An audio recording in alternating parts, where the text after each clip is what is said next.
a strong and urgent desire to stand up for the right to label my sexuality came with facing all the intricate ways in which I played the part in oppressing others.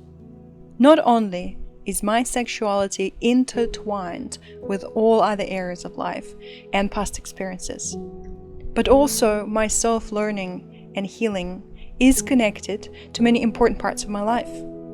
When I realized that I didn't have to comply with the old stories and my own indoctrination, more dots started to grow and connect within me. Living in Australia and learning about the plight and traumas of Aboriginal and Torres Strait Islander peoples, the first peoples of this unceded land, has forced me to face my own privilege, ignorance, racism, and bigotry. When I confronted my own racism for the first time and acknowledged my privilege, I was further empowered to discover myself. Confronting one aspect of self meant unraveling a whole constellation of other parts too.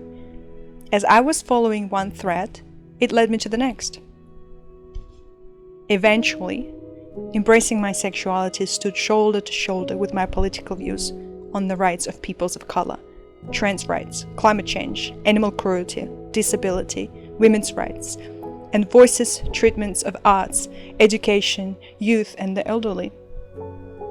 Standing up in my bisexuality meant confronting all parts of humanity in myself. When we awaken to our own internalized oppression and shame, we are awakened to the ways oppression and shame are perpetrated against others. Our internal oppressions can always be projected onto others. We struggle to hold the truths of others because we haven't held our own truths. It is time for me to start honoring who I really am. In shining a light on those parts of myself, this inner searching has also illuminated my sexuality. Watching the oppression of others sharpened my sense of what's right and what's wrong, eventually realizing my own internalized oppression.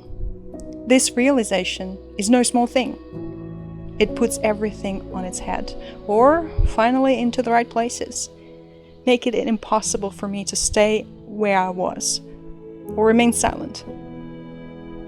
As someone who identifies as bisexual, I am embodying a marginalized identity, even while experiencing incredible privilege. My resolve to honor myself was further strengthened while watching the Black Lives Matter movement unfolding across the world in 2020. I saw people push back. I watched people refusing to comply with the dominant narrative. I saw a different story